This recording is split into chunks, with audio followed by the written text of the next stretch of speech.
Donc ce matin, on a commencé à voir nos paroles. Jusque-là, j'ai surtout étudié la parole qui est Jésus, la parole vivante, et la parole écrite qui est la Bible, qui a été inspirée par la parole vivante et qui nous révèle la parole vivante, Jésus, tel qu'il est.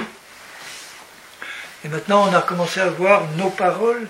Quelles sont les conséquences de nos paroles? Qu'est-ce qui crée, qui cause nos paroles? Et quelles sont les conséquences de nos paroles? Et j'ai vu que nos paroles avaient une influence très importante sur nous-mêmes et sur les autres.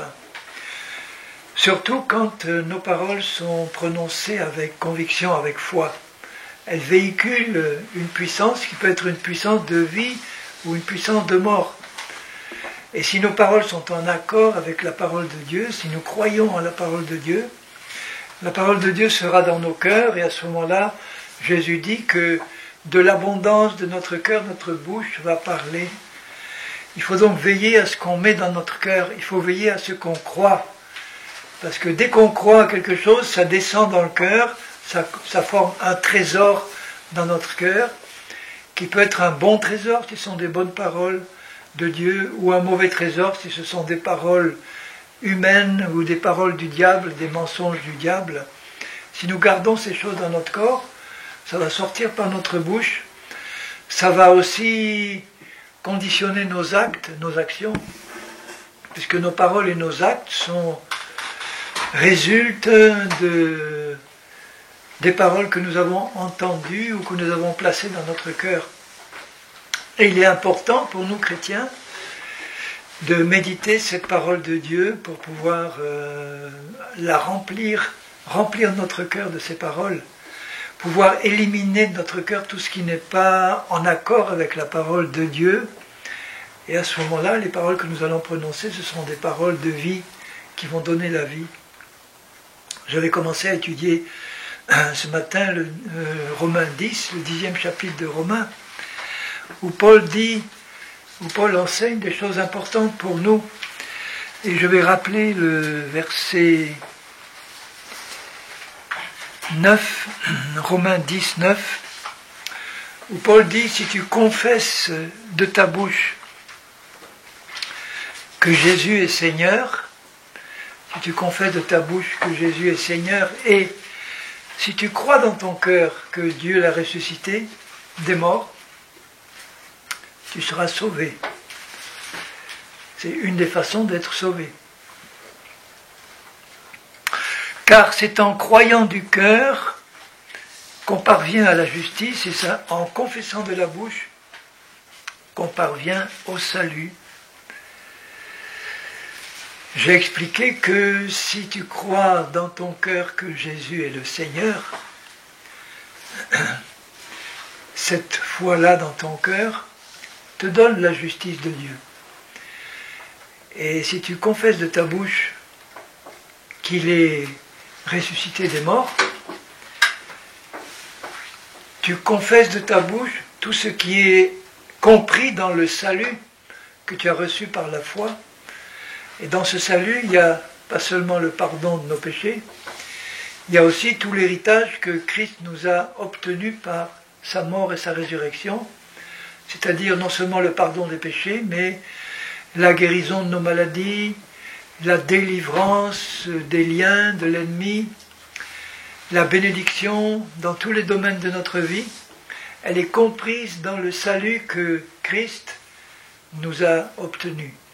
Et pour voir les choses qu'il a obtenues pour nous se réaliser dans notre vie, il faut qu'on le croie dans le cœur et qu'on le confesse de la bouche, qu'on le prononce de la bouche. Les deux sont importants.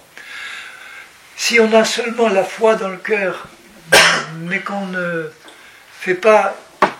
parle pas ou qu'on n'agit pas conformément à ce qu'on croit dans le cœur, la foi que nous avons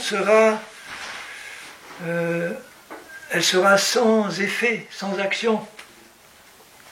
C'est un peu comme si vous avez dans la poche 1000 francs en billets dans votre poche, ça ne vous servira à rien si vous ne le dépensez pas. on est riche quand on dépense l'argent qu'on a. De même qu'on obtient les choses que Dieu nous a données concrètement quand on parle de la bouche. C'est comme qu'on dépense les richesses que Dieu nous a données en parlant. Je ne sais pas si ça peut vous aider à comprendre. Il y en a qui sont très riches, ils ont des réserves plein la banque, ou plein leur matelas, ou plein leur portefeuille, et ils ne dépensent jamais rien. Donc en fait, ils sont pauvres. On est riche quand on dépense, quand on distribue, quand on utilise. Je vais vous donner un exemple, par exemple, dans Acte 14, chapitre 14 des Actes, quand Paul et Barnabas vont annoncer la parole de Dieu,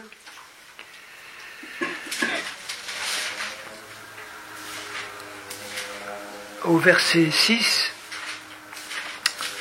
Acte 14, 6, Paul et Barnabas, ayant eu connaissance des persécutions qui arrivaient, se réfugièrent dans les villes de la Lycaonie, à Lystre et à Derbe, et dans la contrée d'alentour, et ils y annoncèrent la bonne nouvelle. Ils commencent par prêcher l'évangile, prêcher la bonne nouvelle, et eux, ils prêchaient un évangile complet. Ils disaient, Jésus est venu pour pardonner vos péchés, sauver vos péchés, guérir vos maladies, vous délivrer de l'oppression de Satan. Ils annonçaient tout l'évangile, pas seulement le pardon des péchés, mais tout ce que Christ avait accompli. À Lystre se tenait assis un homme impotent des pieds, boiteux de naissance et qui n'avait jamais marché. Il écoutait parler Paul, donc il écoutait les paroles de l'évangile. Et Paul, fixant les regards sur lui, et voyant qu'il avait la foi pour être guéri, comment il a vu, le Saint-Esprit lui a montré en regardant cet homme qu'il avait la foi pour être guéri, parce qu'il avait écouté la parole de guérison que prononçait Paul, et il l'avait reçue dans son cœur, et ça lui avait donné la foi. Mais vous voyez qu'il avait la foi, mais il ne se passait rien. Il était toujours impotent et infirme. Alors Paul l'a aidé. Paul lui a dit d'une voix forte, « Lève-toi droit sur tes pieds. » Il a entendu, il a obéi, il a mis sa foi en action. Il aurait pu dire, s'il n'avait pas eu la foi, mais c'est pas la peine que je me lève parce que je suis impotent des pieds depuis ma naissance, je ne peux pas, et il serait resté impotent. Mais vous voyez que ça ne suffisait pas d'avoir la foi dans le cœur, il a fallu manifester sa foi, là pas par une parole, mais par un acte, et il a obéi, il s'est levé d'un bond et il a marché. Voilà, là, la foi a été activée par une action correspondant à la foi, et là, le résultat a été clair. Ça me rappelle, je le cite souvent parce que ça illustre ce que j'enseigne, ce qu'on a vécu une fois en Italie en rencontrant une femme qui était sur une chaise roulante. Je lui témoigne, elle me dit en anglais, puisque sa mère était anglaise et son père italien, elle me dit, mais moi j'ai la foi en Jésus, mais enfin c'était encore un peu mélangé avec je pense du catholicisme, enfin elle avait la foi en Jésus. Et puis je lui dis, qu'est-ce que tu as comme problème? Elle dit, j'ai un problème au pied, j'ai une maladie au pied qui m'empêche de marcher. Et je lui dis, est-ce que tu veux que je prie pour toi? Elle me dit oui.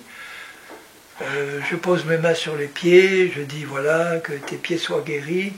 Je me recule et puis je lui dis voilà, au nom de Jésus, lève-toi maintenant. Et elle me répond, mais je t'ai dit que je ne peux pas. Je ne peux pas marcher, j'ai un problème au pied. Donc elle n'avait pas reçu par la foi la prière. Alors j'ai dit bon, je vais recommencer, je vais reprier. Elle était d'accord, je repose mes mains sur ses pieds, je me recule, et cette fois je lui dis pas ça.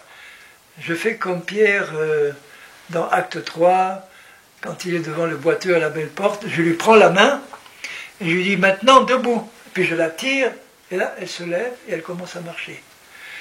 Et puis elle lève les bras au ciel, et elle me dit, il y a longtemps que je n'ai pas marché comme ça. Donc là aussi, j'ai fait comme Paul, j'ai aidé cette femme à manifester sa foi. Cette fois, elle n'a pas résisté parce qu'elle aurait pu retirer sa main et me dire « Mais je t'ai déjà dit que ça ne marche pas ». Là, elle n'a pas fait ça. Elle a accepté de suivre le mouvement Et donc elle a fait un acte de foi qui a permis à la guérison de se manifester. Et c'est toujours le cas pour nous. Une foi qu'on garde dans le cœur et qui ne se traduit pas par des paroles de foi ou des actions de foi, c'est une foi morte. L'apôtre Jacques, il dit dans son épître, il dit « La foi sans les œuvres est morte.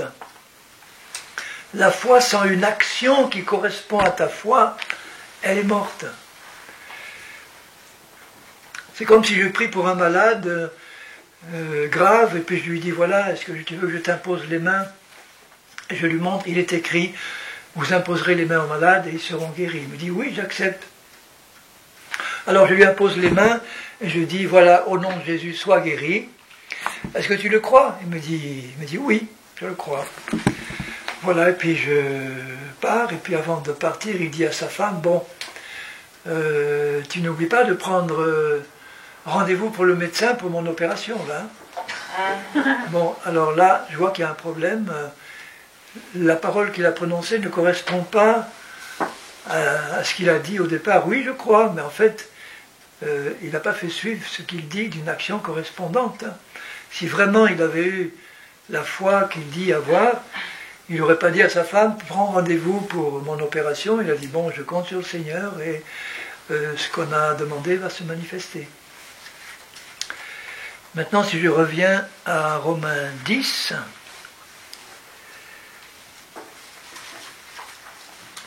au verset 13 et suivant, on retrouve le verset que j'ai évoqué ce matin, car quiconque invoquera le nom du Seigneur sera sauvé. Et invoquer, ça veut dire prononcer de la bouche, mais en croyant du cœur. Quiconque s'adressera au Seigneur en disant simplement « Jésus »,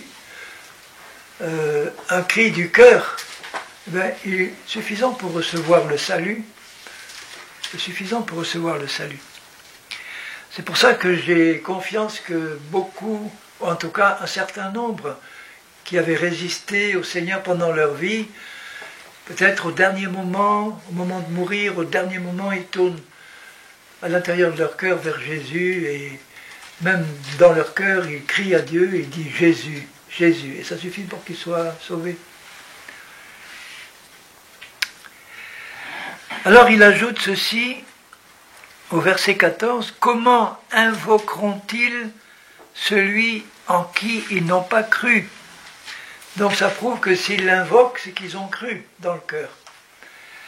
Et comment croiront-ils en celui dont ils n'ont pas entendu parler ? Donc vous voyez qu'ils ont cru parce qu'ils ont entendu parler de Jésus et ils ont cru. Et comment entendront-ils parler s'il n'y a personne qui prêche? Et comment y aura-t-il des prédicateurs s'ils ne sont pas envoyés? Donc vous voyez là, vous avez tous les éléments qui aboutissent au salut. Vous avez un prédicateur qui est envoyé, le prédicateur prêche, il y a quelqu'un qui entend, et puis cette personne-là croit, et enfin, elle fait suivre sa foi d'une invocation au Seigneur Jésus, et là, elle est sauvée. C'est toujours la même chose, il faut entendre, il faut croire ce qu'on a entendu, parce que ce qu'on a entendu vient de la parole de Dieu, et en croyant ce qu'on a entendu, eh bien, on obtient le salut, et on peut invoquer le Seigneur. Mais alors il ajoute au verset 16, « Mais tous n'ont pas obéi à la bonne nouvelle », ça veut dire que tous n'ont pas cru.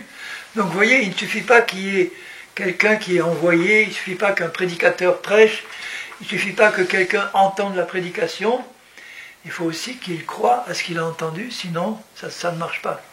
Il n'y a rien qui marche. Puisque là, Isaïe dit, mais qui a cru à notre prédication ?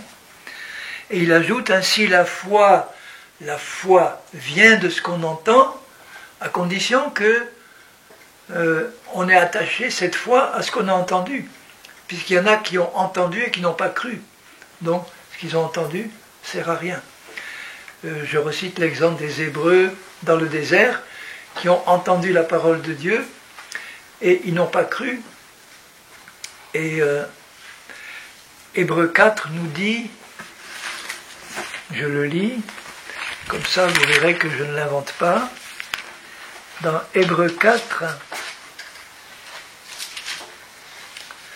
au verset 1er, celui qui a écrit Hébreux dit aux chrétiens, à nous donc, craignons donc, tandis que la promesse d'entrer dans son repos subsiste encore, qu'aucun de vous ne s'en trouve exclu. La promesse, c'est la parole de Dieu qui nous est adressée à nous chrétiens. Et il dit, faites attention, vous pouvez être exclus de la promesse que vous avez entendue. Et comment vous pouvez être exclus si vous ne croyez pas à ce que vous avez entendu? Et il ajoute, car cette bonne nouvelle de l'Évangile nous a été annoncée aussi bien qu'à eux, mais la parole qui leur a été annoncée, donc c'est la parole de Dieu, ne leur servit à rien, parce qu'elle n'a pas trouvé de la foi chez ceux qui l'ont entendue. Vous voyez, la parole de Dieu, elle est vivante, elle vient vers nous, on l'entend, et la parole attend de trouver la foi dans notre cœur. Et si nous n'attachons pas notre foi à la parole que nous entendons, la parole ne sert à rien. Donc c'est vraiment notre foi dans la parole qui déclenche la puissance de vie qui est dans la parole, et à ce moment-là, on la reçoit et on en profite. La parole est un don de Dieu, et la foi est aussi un don de Dieu. Alors je vais vous montrer que la foi est un don de Dieu. La foi, je la définis comme la capacité de croire à quelqu'un ou à quelque chose. On est tous capables de croire à quelqu'un ou à quelque chose. Seulement, il faut que ce soit la bonne personne et la bonne chose à laquelle on croit. Parce que beaucoup de gens utilisent leur capacité de croire pour croire à toute autre chose que la parole de Dieu. Et à ce moment-là, ça fait arriver dans leur vie les mauvaises choses auxquelles ils ont cru. Au lieu d'attacher leur foi à la parole de Dieu qui va les bénir, ils vont attacher leur foi à des paroles négatives, ou des paroles qui les condamnent, ou des paroles de Satan, où Satan leur dit, toi tu ne t'en sortiras jamais, tu auras besoin des médecins toute ta vie, tu seras handicapé toute ta vie. Ce sont des paroles de mensonges. Et si vous entendez ça, que vous le croyez dans votre cœur, c'est ça qui va se passer exactement. Mais si vous entendez la parole de Dieu qui vous dit que Jésus sur la croix a porté vos péchés, qu'il a porté vos maladies, que vous n'avez pas besoin de traitement humain pour être guéri, mais votre foi en Christ va vous donner la guérison, si vous laissez cette parole rentrer dans votre cœur, ça va déclencher la puissance de guérison et de vie, et vous allez être guéri et sauvé. Alors que là, cette parole ne leur a servi à rien, parce qu'elle n'a pas trouvé la foi. Sous-entendu, la foi était là dans leur cœur, mais ils l'ont utilisée pour croire aux 10 espions incrédules qui leur disaient « Nous n'arriverons pas, il y a trop de géants dans le pays, il y a trop de villes fortifiées, vous n'arriverez pas. » Et ils ont cru ça. Et donc, la foi qu'ils avaient, ils l'ont mal utilisée, et ils n'avaient plus de foi pour l'attacher à la parole de Dieu et à la parole des 2 fidèles qui leur disaient « Mais non, allons-y, nous allons gagner la guerre parce que Dieu est avec nous. » Donc c'est vraiment important de faire attention à ce que nous entendons et qu'on doit veiller à n'attacher notre foi que à la parole de Dieu. Le problème des chrétiens, je le dis très souvent, ce n'est jamais un manque de foi. Ils ont tous la foi, les chrétiens, mais ils l'utilisent mal. Ils l'utilisent pour croire à autre chose qu'à la parole de Dieu. Et donc c'est inutile. La parole de Dieu, elle ne sert plus à rien, parce qu'on a utilisé notre foi pour croire à autre chose. Si vous regardez dans Hébreux, dans Romains, puisqu'on est dans Romains, je n'ai pas fini avec Romains, mais vous avez dans Romains 12,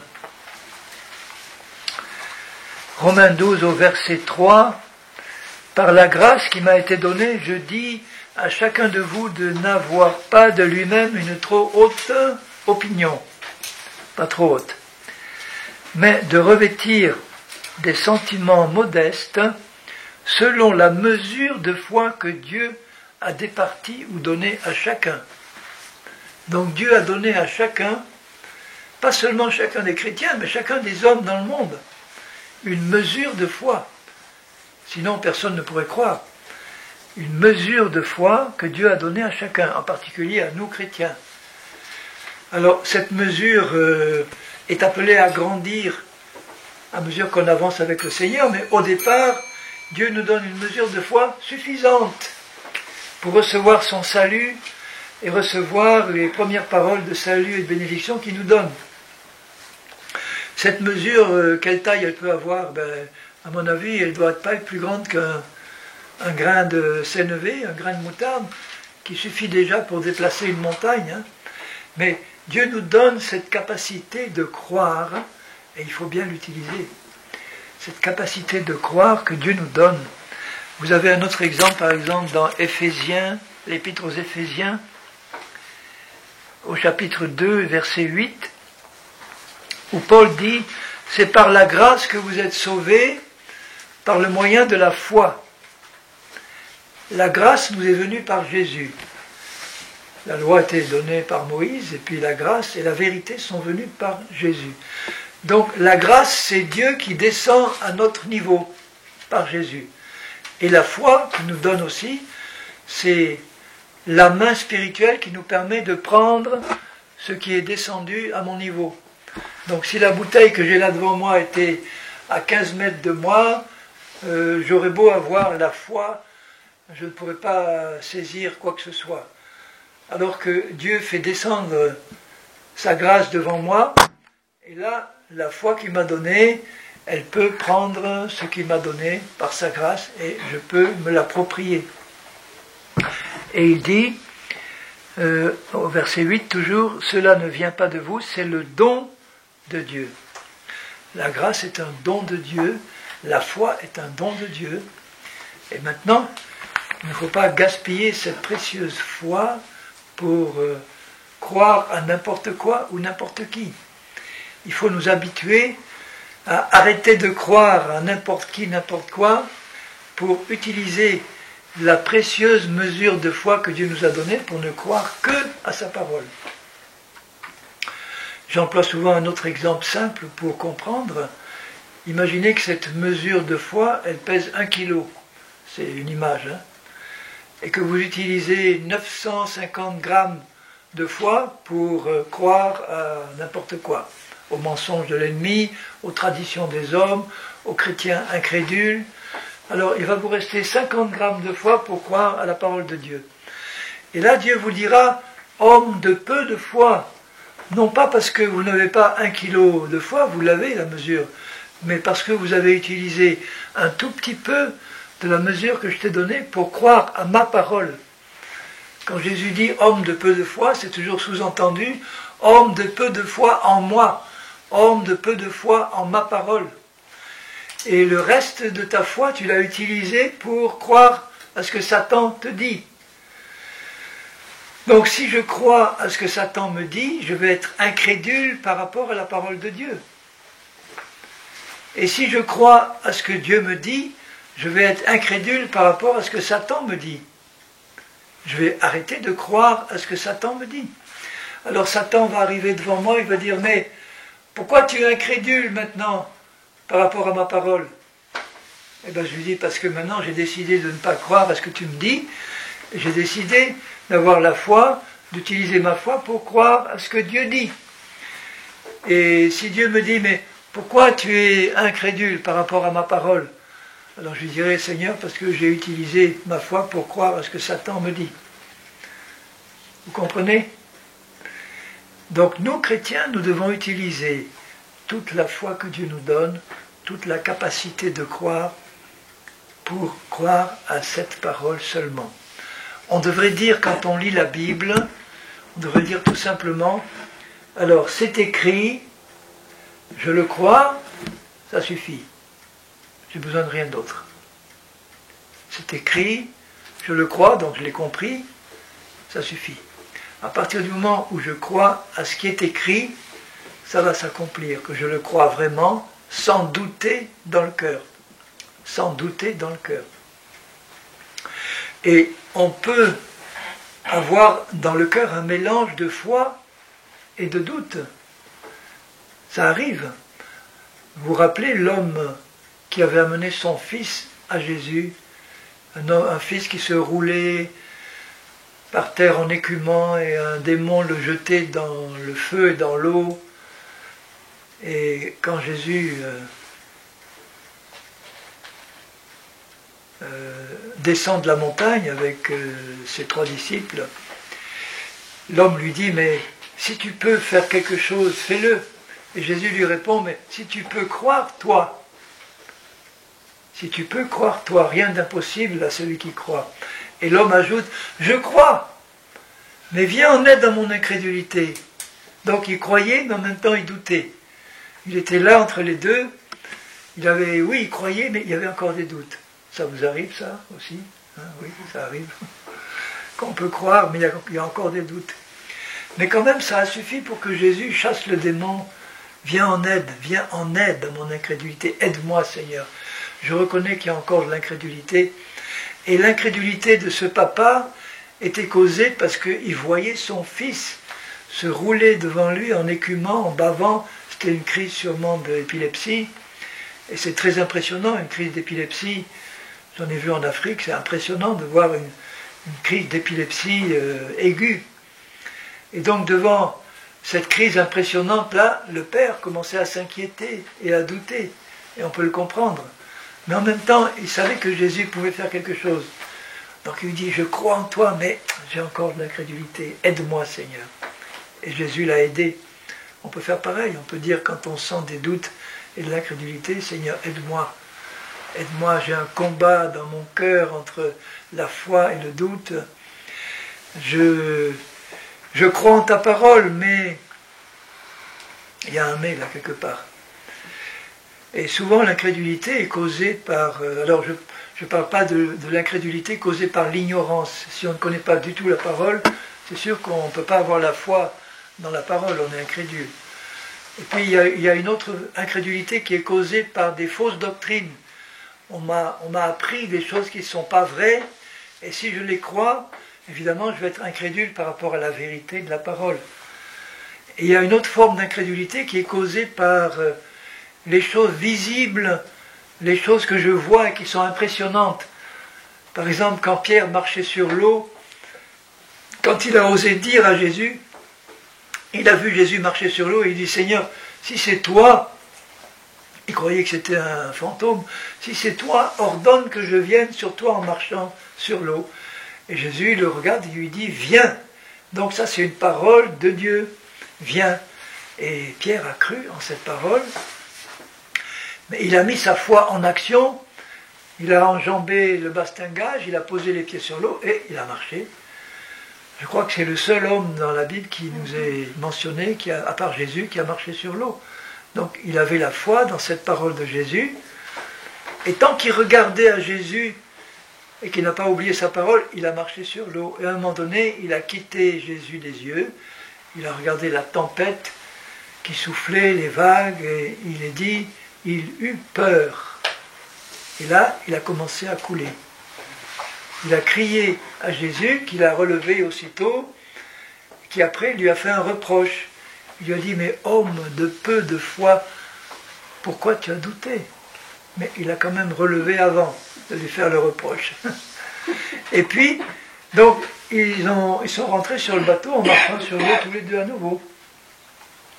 Mais vous voyez que la peur a empêché Pierre d'avoir une pleine bénédiction. La pleine bénédiction, c'est que il n'aurait pas commencé à couler, il n'aurait pas eu besoin de crier à Jésus. Donc il a eu le moins bon que le meilleur. Le meilleur, ça aurait été qu'il garde les yeux fixés sur Jésus, qu'il marche jusqu'au bout vers Jésus, qu'il rentre en marchant sur l'eau sur le bateau. Là, ça aurait été plus à la gloire de Dieu que de commencer à couler et puis d'être obligé de crier à Jésus. Mais Jésus est bon et il ne l'a pas laissé couler, il l'a aidé. Nous, c'est pareil. On a des tempêtes dans notre vie, on a des choses qui sont impressionnantes. Et le diable, il s'efforce de mettre autour de nous des choses qui vont frapper nos yeux, nos oreilles, des choses impressionnantes, des choses vraiment troublantes. Et si on fait comme le père du jeune homme et qu'on se laisse troubler par les choses qu'on voit, eh bien là on va commencer à couler, à douter. Et dans notre cœur, la parole de Dieu n'aura plus son autorité. Et on va laisser la crainte entrer dans notre cœur. Et la crainte, c'est la foi à l'envers. La crainte, c'est croire qu'il va nous arriver quelque chose de mauvais. C'est ça, on attache notre foi à quelque chose de mauvais et on croit que ça va nous arriver, ou on croit que le mal peut nous arriver, quelque chose de mauvais va nous arriver. Et donc on est en train d'utiliser notre foi pour croire à quelque chose de contraire à la parole. Alors vous voyez que quand on parle de nos paroles, les paroles qui sortent de notre bouche sont des indicateurs de ce qu'il y a dans notre cœur. Si ce sont des paroles d'incrédulité, ça prouve que dans notre cœur déjà, il y a le doute qui est rentré.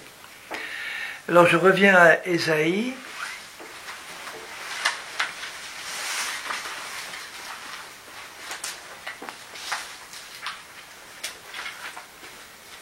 Au verset 17, où il dit, je relis ce verset, « La foi vient de ce qu'on entend, et ce qu'on entend vient de la parole de Dieu. » Voilà, je répète comment Romains, pardon, excuse-moi.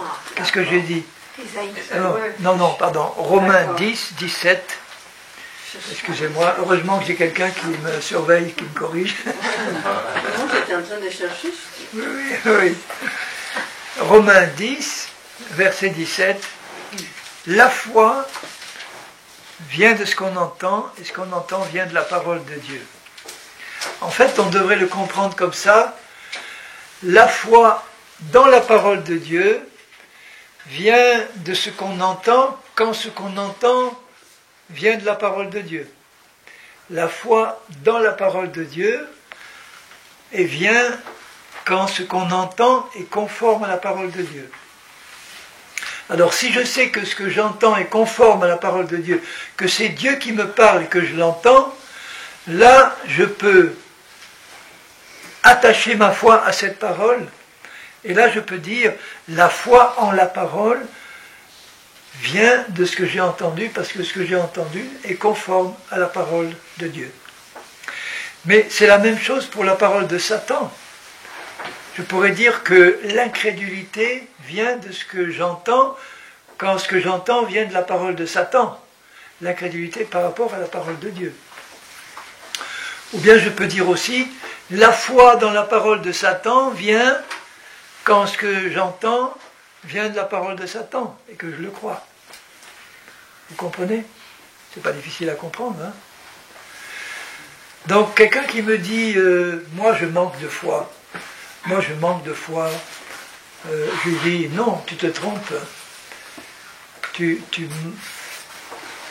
manques de foi dans la parole de Dieu parce que tu as cru à autre chose que la parole de Dieu. Pardon. Il n'y a pas de mal.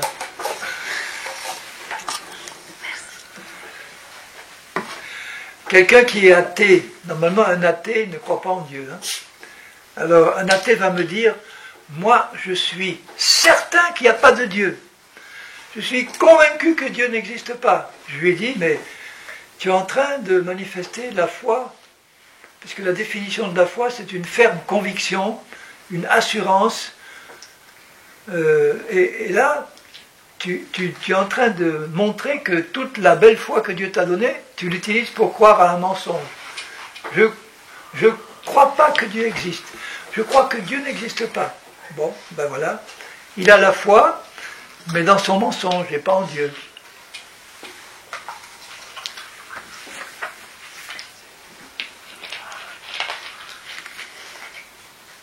Maintenant, je vais... Alors, pour résumer ce que je viens de dire, parce que j'aime bien répéter, c'est un principe pédagogique, mais ça aussi permettre de bien comprendre ce qui est dit. Pour résumer, si on veut voir s'accomplir les promesses de Dieu dans notre vie, il faut d'abord que nous soyons en contact avec la parole de Dieu qui nous donne ses promesses, et puis que nous attachions la foi à cette parole. À ce moment-là, la promesse de Dieu vient dans notre cœur, et après, il faut toujours parler et agir conformément à cette parole. Et à ce moment-là, tous les éléments sont réunis pour que la promesse de Dieu se réalise dans ma vie. Ça, c'est clair? Alors maintenant, voyez ce que Jésus enseigne dans l'évangile de Marc, en particulier. Dans l'évangile de Marc, bon là, je sais que je peux dire des choses que vous avez déjà entendues, mais tant mieux, comme ça, on fait des révisions ensemble, et plus on entend la vérité, plus elle s'incruste dans nos cœurs. Dans Marc 11, au verset 12, le lendemain, après qu'ils furent sortis de Béthanie, Jésus eut faim. Apercevant de loin un figuier qui avait des feuilles, il alla voir s'il y trouverait quelque chose. Et s'en étant approché, il ne trouva que des feuilles, car ce n'était pas la saison des figues. Prenant alors la parole, il lui dit que jamais personne ne mange de ton fruit. Et ses disciples l'entendirent. Alors on peut se poser la question, si ce n'était pas la saison des figues, pourquoi Jésus il va voir s'il y a des figues? Donc, ça peut vouloir dire ceci, c'est que en Israël, je me rappelle, on se promenait dans la nature avec un guide juif, et puis en passant près d'un figuier, c'était en hiver, donc il n'avait pas de feuilles, et il nous dit, tiens, regarde le figuier là. Et puis je vois sur le figuier, il y avait plusieurs figues à moitié confites, des figues qui venaient de la récolte précédente, qui n'avaient pas été cueillies, et qui restent sur l'arbre, bien que c'était l'hiver. Et donc au printemps, quand les feuilles poussent, il est possible qu'il y ait encore, bien que ce ne soit pas la saison des figues, qu'il y ait encore quelques figues de la saison précédente qui seraient restées sur les branches, et qui auraient pu être cachées là derrière. Donc il n'y avait pas de figues fraîches, ce n'était pas la saison, mais il pouvait y avoir peut-être quelques figues. Il y a 2 récoltes de figues en Espagne, au sud de l'Espagne. Oui, en juin et en octobre, en septembre. Ouais. Alors, et puis en plus, les figuiers produisent toujours les figues avant les feuilles. Ils produisent le fruit avant la feuille. Mais là, c'était pas la saison. Je ne sais pas à quelle époque c'était, mais c'était peut-être en hiver, donc il n'y avait pas... Enfin, le fait est qu'il n'a pas eu ces figues. Et il a prononcé une parole de malédiction sur ce figuier. Alors, il voulait donner une leçon spirituelle à ses disciples. Et au verset 20, le lendemain matin, donc le matin, en passant, les disciples virent le figuier séché jusqu'aux racines. Là, je ne sais pas quelle dit votre version, mais le texte grec dit ceci, les disciples virent le figuier séché depuis les racines. Il y a quelqu'un qui a cette version-là, depuis les racines? Non. Alors je pense que le traducteur, quand il a vu le texte grec, il a dit mais ça colle pas ça, parce que normalement les arbres, ils commencent à sécher par le haut, par les feuilles, et après la sécheresse descend jusqu'aux racines, alors que là, il est dit qu'il était séché depuis les racines. Ça veut dire que quand Christ a prononcé la parole de malédiction, il est mort des racines dès que la parole a été prononcée, mais la mort n'était pas encore manifestée dans les feuilles. Et là, ils sont étonnés, ils n'auraient pas dû. Pierre, se rappelant ce qui s'était passé, dit à Jésus, Rabbi, regarde, le figuier que tu as maudit a séché. Jésus prit la parole et il leur dit, ayez foi en Dieu. Et c'est là aussi dommage que le texte grec ne dit pas la vérité, la traduction ne dit pas la vérité du texte grec, puisque le grec dit « Ayez la foi de Dieu ». C'est complètement différent. Ayez la foi de Dieu, au lieu de dire « Ayez foi en Dieu ». Ça veut dire en fait « Ayez la même foi que Dieu a quand il a créé le monde ». parce qu'il a prononcé une parole et il n'a pas douté, évidemment, dans son cœur que ça allait se réaliser. Donc la foi de Dieu, c'est la foi qui croit en sa parole sans douter. C'est ça la foi de Dieu. Ayez le même type de foi que Dieu a. Quand il utilise sa foi, Dieu, tout ce qu'il dit se réalise parce qu'il ne doute jamais, évidemment, par définition. Il voulait leur dire, quand vous dites quelque chose de la part de Dieu, quand vous prononcez une parole qui correspond à la parole de Dieu, ne doutez jamais dans votre cœur. Quand vous prononcez la parole, ne doutez jamais dans votre cœur. Et c'est pour ça qu'il dit, je vous le dis en vérité, si quelqu'un dit à cette montagne, ôte-toi de là et jette-toi dans la mer, et s'il ne doute pas dans son cœur, c'est ça l'élément central, s'il ne doute pas dans son cœur, mais s'il croit que ce qu'il dit arrive, il le verra s'accomplir. Et là encore, dans le texte grec, il y a encore une nuance qui est importante. Moi, je trouve dommage que les traducteurs des évangiles ou de la Bible, puisque là j'ai une Bible second, Ésaïe 55, où ils se sont efforcés de la compléter par rapport à la seconde 1910. Mais quand même, Second était un docteur en théologie qui n'était pas baptisé du Saint-Esprit, c'était un homme très compétent, mais à certains moments, il s'est permis quelques retouches, parce que ça ne lui semblait pas logique d'avoir une parole comme ça. Alors, le texte grec complet dit ceci, « Ayez la foi de Dieu ». Comparé à ce que vous avez écrit, « Je vous le dis en vérité, si quelqu'un dit à cette montagne, ôte-toi de là et jette-toi dans la mer, et s'il ne doute pas dans son cœur, mais croit que ce qu'il dit arrive, il verra ce qu'il a dit s'accomplir. » Au lieu d'écrire « il le verra s'accomplir », le Seigneur répète une troisième fois « il verra ce qu'il a dit s'accomplir ». Il y a 3 fois « dit ». Si quelqu'un dit à cette montagne une fois « ôte-toi de là et jette-toi dans la mer », s'il ne doute pas dans son cœur, mais croit que ce qu'il a dit s'accomplit. 2. Il verra ce qu'il a dit s'accomplir. 3.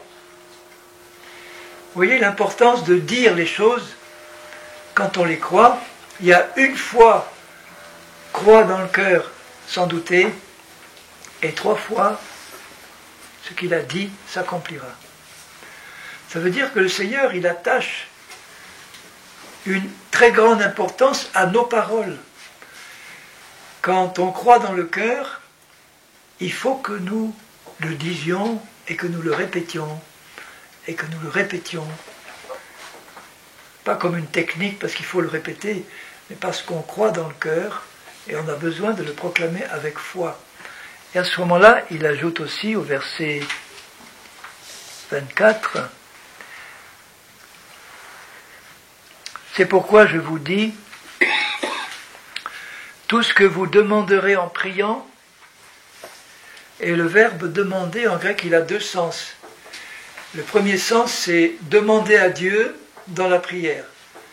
Et le deuxième sens, c'est exiger quelque chose par votre parole. Faire un commandement. Or, on n'exige rien de Dieu, on ne commande pas Dieu, on le prie, mais ça peut avoir les 2 sens. Ça veut dire que quand je prie conformément à la parole de Dieu, dans mon cœur, je ne dois pas douter que Dieu m'entend et m'exauce, parce que j'ai prié selon la volonté de Dieu. Et ensuite, quand je proclame quelque chose qui correspond à une parole de Dieu, là, ce n'est pas une prière que j'adresse à Dieu, mais c'est une proclamation que je fais, ou un ordre que je donne à un démon ou à une maladie, de partir au nom de Jésus, par exemple.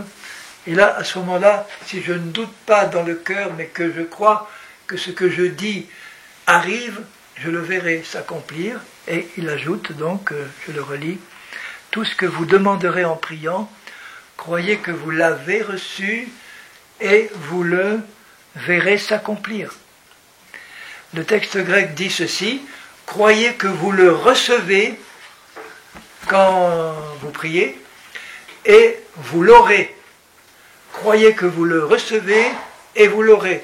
Bon, c'est le même sens, croyez que vous l'avez reçu et vous le verrez s'accomplir. Et c'est important de lire le 25 aussi, et quand vous êtes debout faisant votre prière, si vous avez quelque chose contre quelqu'un, pardonnez, afin que votre Père qui est dans les cieux vous pardonne aussi vos offenses. Donc si je prie ou que je commande avec un cœur qui ne pardonne pas, ma foi peut être handicapée dans mon cœur parce que je peux avoir à ce moment-là un esprit de culpabilité ou quelque chose qui va troubler ma foi dans mon cœur.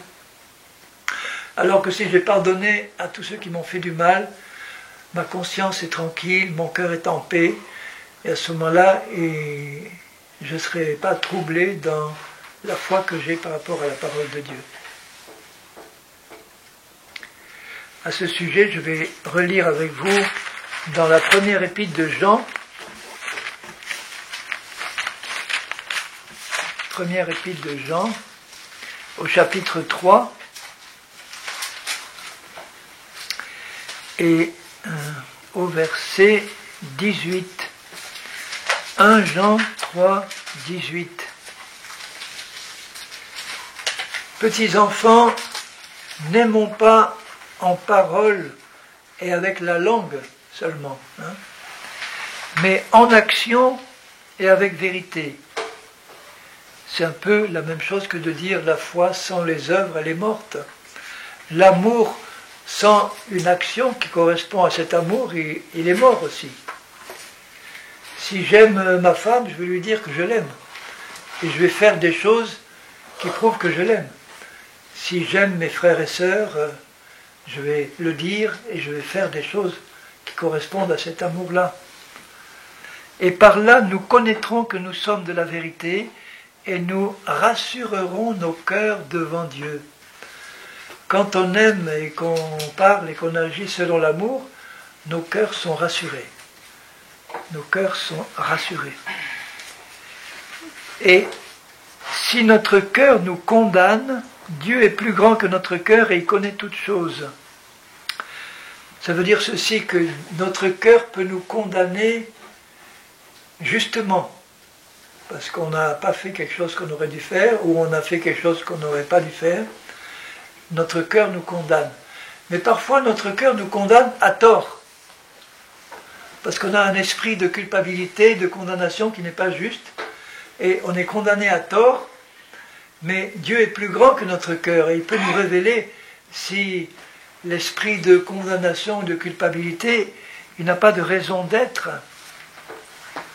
Parce que le but, c'est que mon cœur soit rassuré devant Dieu. Alors, je peux être rassuré de deux manières. Quand je pardonne et que je confesse mes péchés, je reçois le pardon et mon cœur est libre. Ou bien si Dieu me montre que je me suis laissé condamner à tort, que je n'aurais pas dû me laisser culpabiliser parce que je n'ai pas de raison, Dieu me le montre et là aussi mon cœur est rassuré. Bien-aimé, il dit au verset 1, « Si notre cœur ne nous condamne pas, nous avons de l'assurance devant Dieu, c'est-à-dire nous avons de la foi, nous avons de la conviction, de l'assurance. Et quoi que ce soit que nous demandions, nous le recevons de lui parce que nous gardons ses commandements et que nous faisons ce qui lui est agréable. » Donc c'est un moyen d'avoir le cœur rassuré devant Dieu, c'est que nous lui obéissons, et à ce moment-là, notre conscience est pure, et nous avons une foi qui est ferme et solide.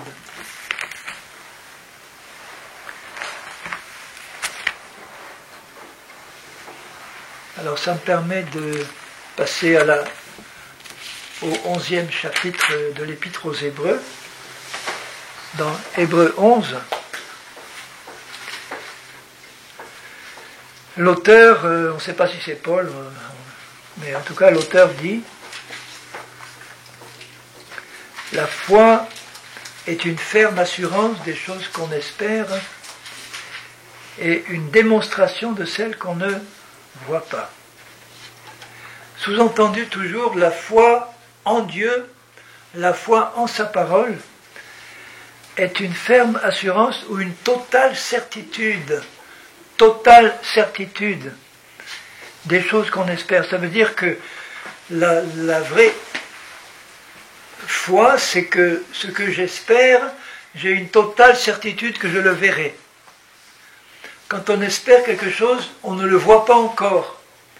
C'est quelque chose qu'on espère parce que c'est promis par Dieu, mais on ne le voit pas encore. Et pour le voir, il faut être totalement sûr que je le verrai. Donc ça revient à dire, si tu pries Dieu pour l'avoir, tu dois croire maintenant que tu as une totale certitude dans le cœur que Dieu t'a dit oui, et que donc si tu gardes cette certitude-là, tu verras la chose s'accomplir. Donc une ferme assurance que ce que j'espère, je le verrai.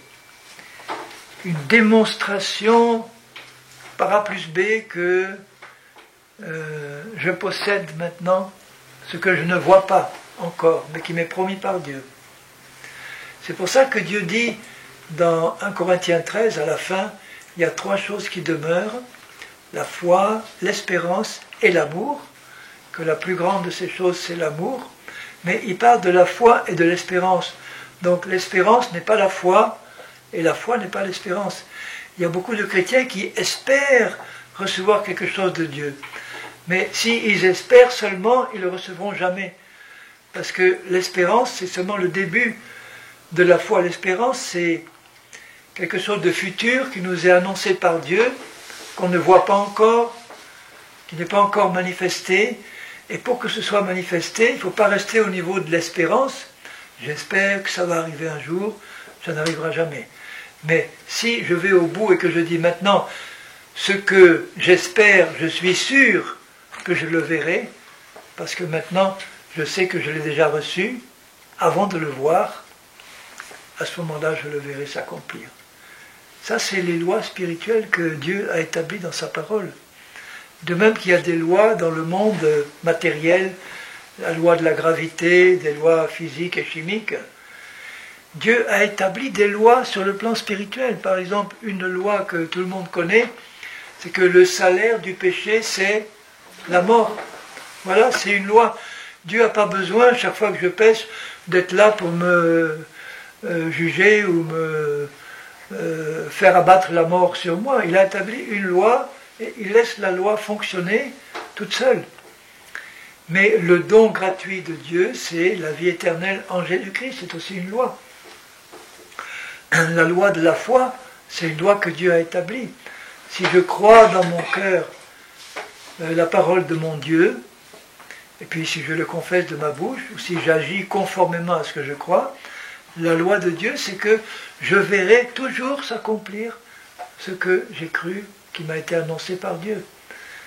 Parce que Dieu veille jalousement sur sa parole pour l'accomplir quand il y a la foi. Bien sûr, Dieu est souverain, il peut faire ce qu'il veut, il peut manifester des choses dans la vie d'hommes et de femmes qui n'ont pas cru. On appelle ça un don spirituel. Vous avez sans doute entendu parler des grandes croisades, des grands évangélistes qui passent, il y a des croisades, et puis là, il y a un don spirituel, j'ai assisté à ces croisades, et puis je vois l'évangéliste dire, tiens, là, au premier balcon, là, au milieu de moi, il y a quelqu'un qui a un cancer de tel organe, stade 4, et le médecin vient de lui dire qu'il est condamné. Bon, ça c'est un don spirituel. Et Jésus le guérit maintenant. Voilà. La personne n'a peut-être rien demandé. Je connais même des cas de gens qui ont été traînés à la réunion alors qu'ils ne voulaient pas y aller, qui ne croyaient pas en Dieu et qui se sont laissés traîner, qui n'avaient pas la foi, rien.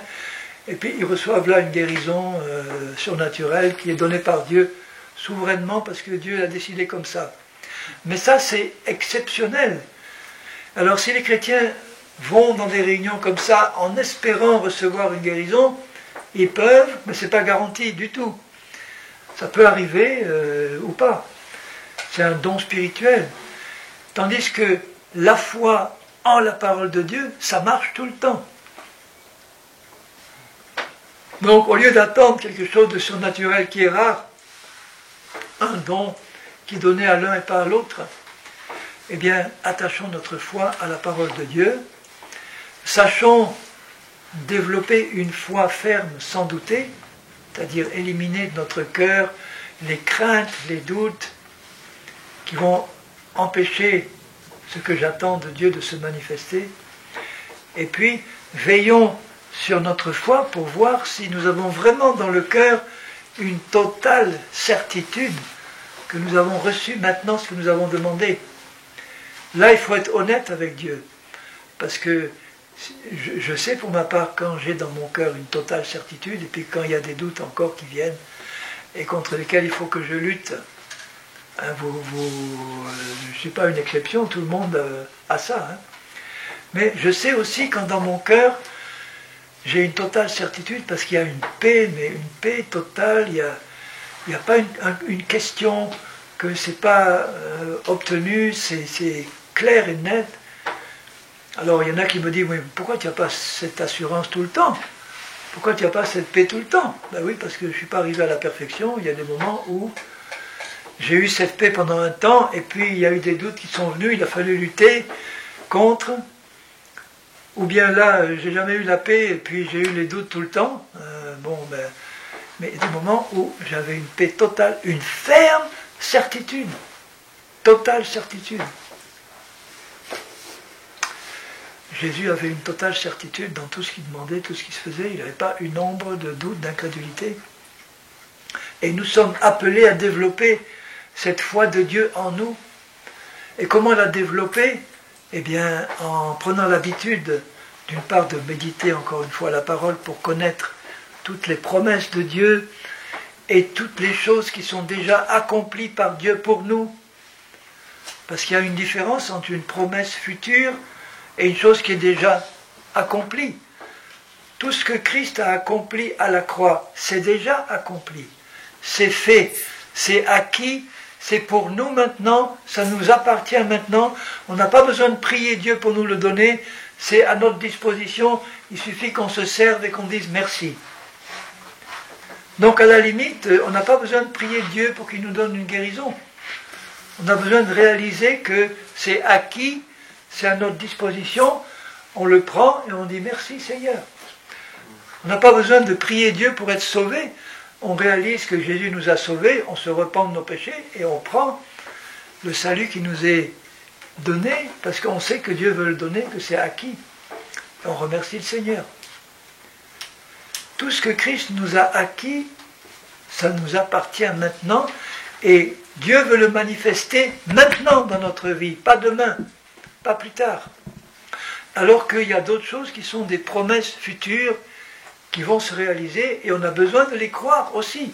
Par exemple, que Dieu nous dit qu'un jour il va nous enlever à sa rencontre, c'est une promesse qui est importante et il nous demande de la croire. On ne doit pas rester indifférent quand il dit « Je reviendrai vous chercher et vous prendre avec moi ». Je l'écoute et je dis « Seigneur, j'entends ta promesse et je crois qu'elle est pour moi. Je crois que je vais partir avec toi quand tu reviendras. Parce que si je ne partais pas, eh ben, je vais rester dans l'Apocalypse et je ferai partie des martyrs de l'Apocalypse et ça ne m'intéresse pas du tout. Je veux partir avec toi. » Donc ces promesses-là, il me dit, je te promets que tu vas régner avec moi pendant les 1000 ans du millénium. Bon, que je le veuille ou non, il me dit que je vais régner avec lui. Autant dire, Seigneur, je te crois et je me laisse préparer par toi pour régner un jour avec toi.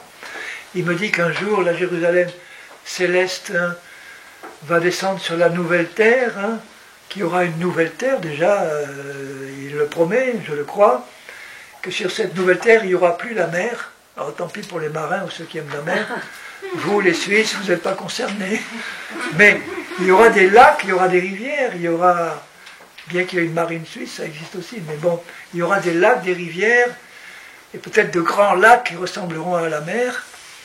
Mais en tout cas, sur cette nouvelle terre-là, la nouvelle Jérusalem va descendre, et il me dit que ça, c'est la demeure de l'épouse, et que là, dans cette Jérusalem céleste, nous verrons le Père face à face, nous verrons Dieu face à face. Pas seulement Jésus, mais Dieu, le Père. Donc ce sont des promesses, et je dis, c'est écrit, je le crois Seigneur, je crois que je le verrai, parce que tu l'as promis à tous, et dans tous, il y a moi, et moi, je le crois. Et nous devons tous le croire. Ça me réjouit rien que d'y penser, là. Je m'y vois. Je m'y vois. Ce que je viens de dire, simplement, c'est que Dieu nous donne la foi, à nous tous, et que Dieu veut nous apprendre à utiliser cette foi de la bonne manière, en l'attachant uniquement à sa parole, et qu'il nous demande de ne pas douter dans notre cœur. Et quand Jésus dit à propos du figuier, si tu dis à cette montagne, mais que tu doutes dans le cœur, donc le fait de douter dans le cœur dépend de nous, et le fait d'enlever les doutes de notre cœur dépend de nous aussi. On doit travailler avec le Seigneur pour éliminer de notre cœur tous les doutes qu'on peut avoir, toute l'incrédulité qu'on peut avoir.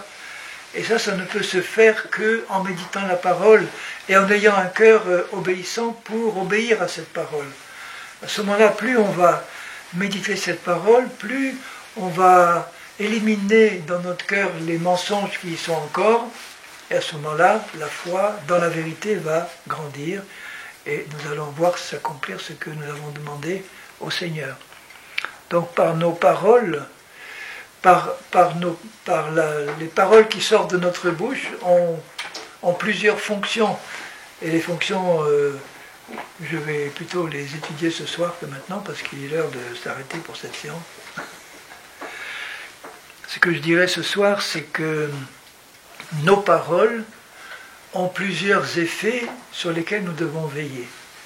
Et j'en parlerai ce soir.